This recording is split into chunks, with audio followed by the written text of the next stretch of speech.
Félicitations. Waouh. Quel solo, quel moment d'histoire du cyclisme, hein. Quel sentiment.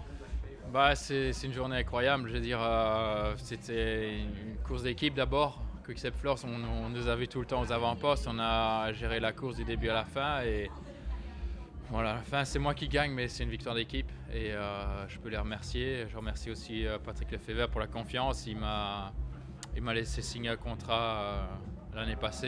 Et voilà, je suis heureux. Et je ne vais pas dire que je suis un nouveau coureur, mais en tout cas, je me sens très bien dans ma peau dans cette équipe et je les remercie. Je leur dois aussi beaucoup pour voilà, le fait que je suis de nouveau au top niveau. Partir aussi loin de l'arrivée, c'était prévu ou c'est venu comme ça? Non, bon, on avait prévu d'être devant dans le mur de Grammont. On avait parlé avec les Sky avant la course, on s'était mis un peu d'accord et on savait qu'on allait accélérer là. Et voilà, après, on s'est retrouvé avec un beau groupe.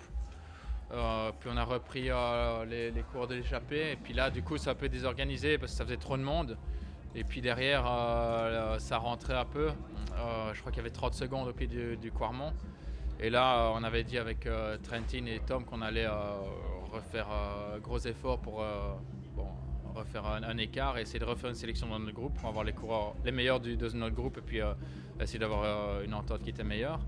Et puis après la partie la plus raide du Quarmont, j'avais remis grand plateau et puis je suis reparti pratiquement à fond. Puis j'ai vu après quelques centaines de mètres que j'étais seul.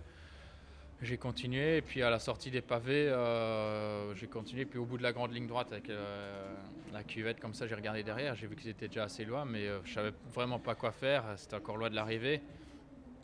J'arrêtais pas de demander des informations à la radio, mais je recevais aucune réponse parce qu'ils étaient loin, je pense, ils n'entendaient pas.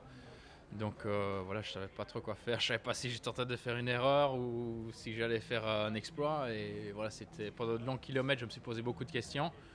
Et puis c'est seulement après le Koppenberg que là j'ai vraiment décidé d'aller à fond. Et j'avais déjà une minute à ce moment-là.